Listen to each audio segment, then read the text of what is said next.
Welcome to the 25th chapter of the book of Numbers. Israel fornicates to Baal Peor.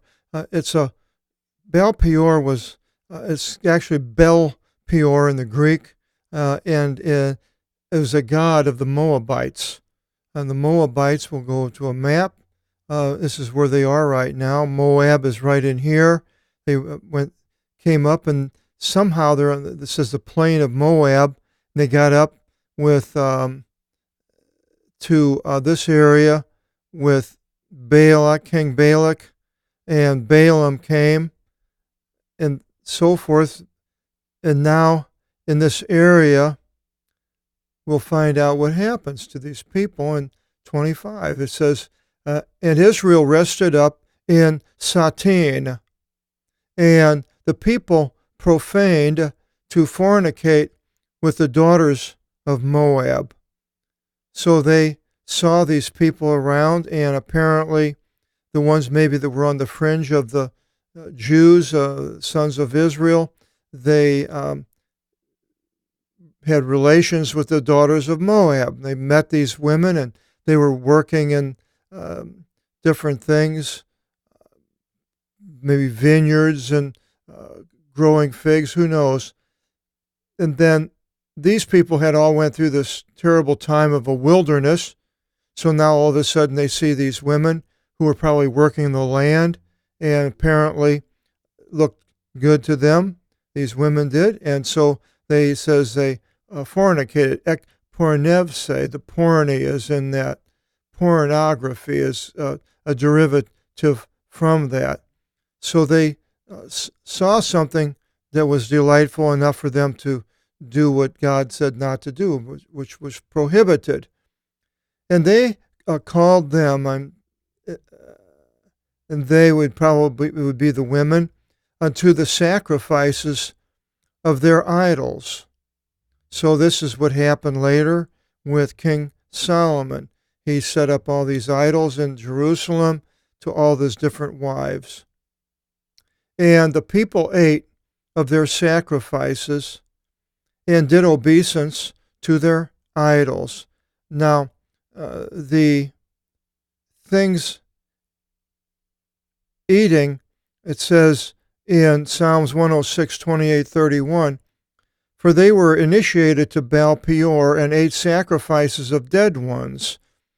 Now, exactly what that means, did they eat the cannibalistic type of a thing?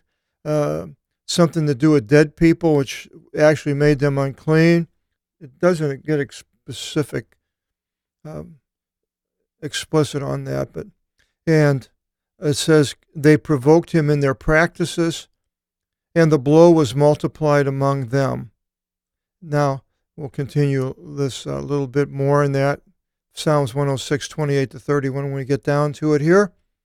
So they were initiated into the sacrifices and the fornication, having sex with the women, and they did obeisance to their idols. So here they're all going there, and they're doing obeisances, falling down on your face to a higher authority, sort of like the Muslims do on their prayer rugs. You see in today and beginning of the 21st century. And Israel was initiated to Bel Fagor. So there it is. There's the name. It's not, King James used Baal and then Peor, but in the Greek it's Bel Fagor. And we have Beelzebul, the fly god of Akron, is another Bel. So that was a different god than Baal, maybe related, I'm not sure. But it's not Baal, it's Bel in the Greek. Now I should look in the Hebrew, and I didn't. And the Lord was provoked to anger and rage against Israel. So now, again, he's provoked to anger and rage, and it gets worse and worse. So I added that to our Theomachy. And right down here, number 25:3, Baal Peor. And this is all the places that the people cause God's anger to arise. And the Lord said to Moses, take all the archegous, the heads of the people, not their physical heads, but the rulers, and make an example of them to the Lord over against the sun. And the anger of the rage of the Lord shall turn away from Israel. So something bad is going to happen, but to make an example of the people that take the heads of the people. Now exactly which ones are the ones that probably went there to Baal Peor. And Moses said to the tribes of Israel, wow, let each kill the one of his family, being initiated to Baal Peor. So they needed to, those people needed to be done away with by God. It's pretty heavy. I mean, look at this century here, and I see all the stuff that's going on the internet and pornography and people bowing down to all sorts of, being initiated into all sorts of pornographic things. It's probably worse than Baal Peor and probably deserves the punishment of God, does deserve the punishment of God. But God is merciful to the people, to us of the 21st century, and he has not wiped everybody out yet. And it continues, and behold, a man of the sons of Israel in coming led forward his brother to the Midianitish woman before Moses. Now the Midianites were other people that were living in that area of southern Israel, border down below, sort of between Gaza and Edom. And he led his brother and before all the congregation of the sons of Israel. So apparently the brother was one that was doing he went to the Midianitish woman. And they were weeping by the door of the tent of the testimony. Now exactly who's weeping doesn't say, probably the man and the woman that were brought there. And seeing Phinehas, son of Eleazar, son of Aaron, his grandson, the priest rose up from out of the midst of the congregation. And taking a spear in his hand, he entered after the Israelitish man into the furnace, whatever that was, and pierced both the Israelitish man and the woman through her womb, and the calamity ceased from the sons of Israel. And the ones having died by the calamity were 24,000. Now, these numbers, as I mentioned before, to me are on the iffy side, because a lot of the numbering has to do with the Hebrew alphabet, which has many, what am I calling them, homophones? They're letters that look the same. There's just a slight bit of difference. And so if you mistook the one number for another, you would have not one letter for another letter, you would have a different number. But these people were killed. Now, as I mentioned before in Psalms 106:28, it continues after I left that, and the blow was multiplied among them, and Phinehas stood and made atonement, and the devastation was abated, and it was imputed to him for righteousness, for generation and generation unto the eon. So what he did was righteous in front of God, and to have killed these people, to have stopped the calamity. And the Lord spoke to Moses, saying, Phinehas, the son of Eleazar, son of Aaron the priest, caused my rage to cease from the sons of Israel, in my being jealous in the zeal for them. And he wanted to do something as being jealous for them. They were going after another god, and Bel-Thagor, and he was jealous. As a jealous and his zeal for them, wanting them to stay, so he showed his power. And the same with us individually. If we start going after other gods in our lives, whatever it might be, money, power, politics, sex, adultery, anything that pulls us away from God that we do obeisance to. We may not be falling on our face in front of him, but if we're spending all of our time with that, then Jesus is going to know, and he is going to deal with us in a way that maybe not the way where you have this Phineas running out and stabbing somebody that we're doing something with or doing somehow, but I believe that God will deal with these sins, these things that cause us to leave him, and hopefully we will see these warning signs that are up,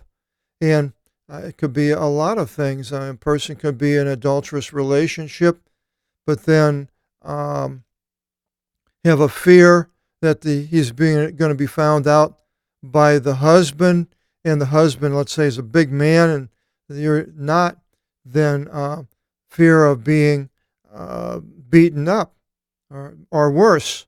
So you have some type of a fear or shame in doing things that are against God. And the shame is good.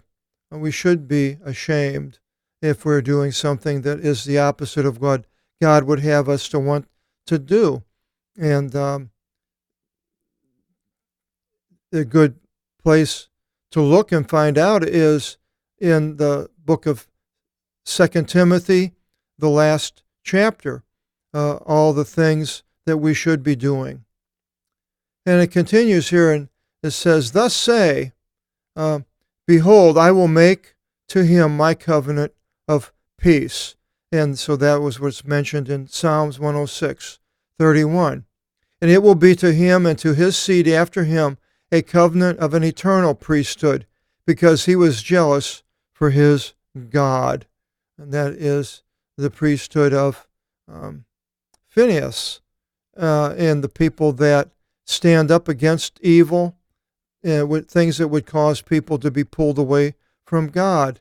And many people do in different ways, or that have been put into places where people are trying to cause a person to leave Jesus or leave God by either fear, doing some harm to them, or doing something that would be the opposite pleasurable.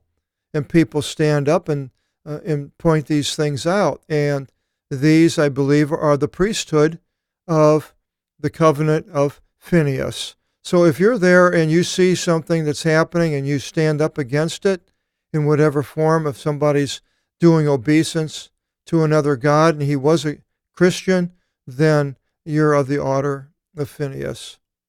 And he atoned for the sins of Israel. So all that is saying that in Psalms 106, repeating it. And the name of the Israelitish man being struck, who was stricken with the Midianitish woman, was Zamvri, son of Salo. That's the Greek pronunciation. He's the ruler of the house of the family of Simeon. And the name of the Midianitish woman, Madianitithi, being struck, was Hazvi, daughter of Sur, a ruler of the nation of Omoth. And I believe that was a city, maybe a city nation close to this area. It is of the house of the family of the ones of Midian.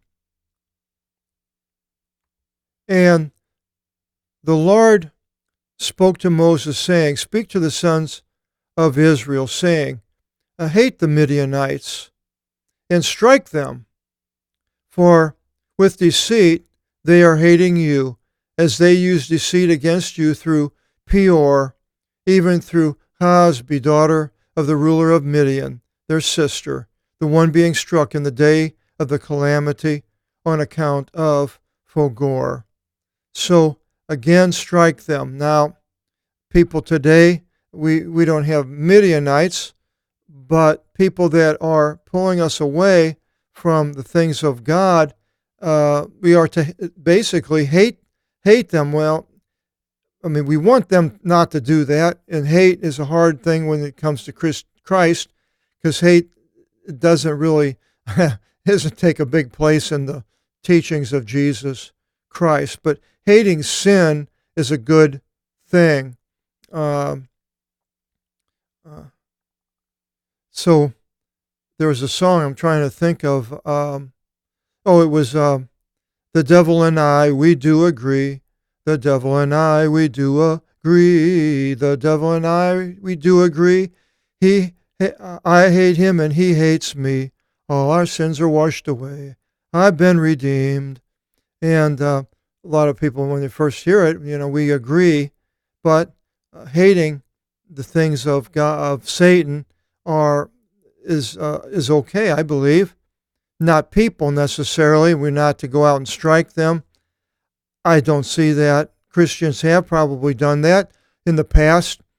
A lot of times there's people that have been killed because of supposedly being witches or being people that were enemies of God throughout the history of the church.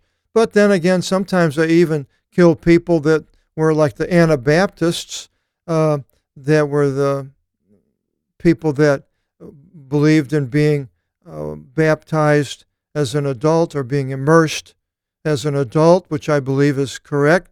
They were killed by people of the Roman Catholic Church. So here again, it's something for us to learn, but not necessarily.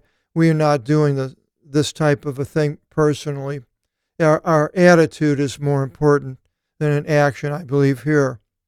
In Hebrews 9:10, it mentions this Baal Peor, not Hebrews, Hosea, and it says, they entered to Baal Peor, and they were separated for shame, and the things being abhorred became as the things being loved.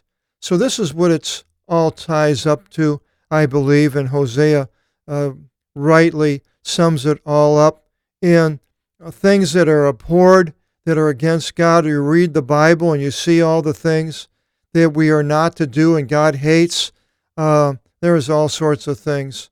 Adultery, fornication, homosexuality, all these different things that are abhorred.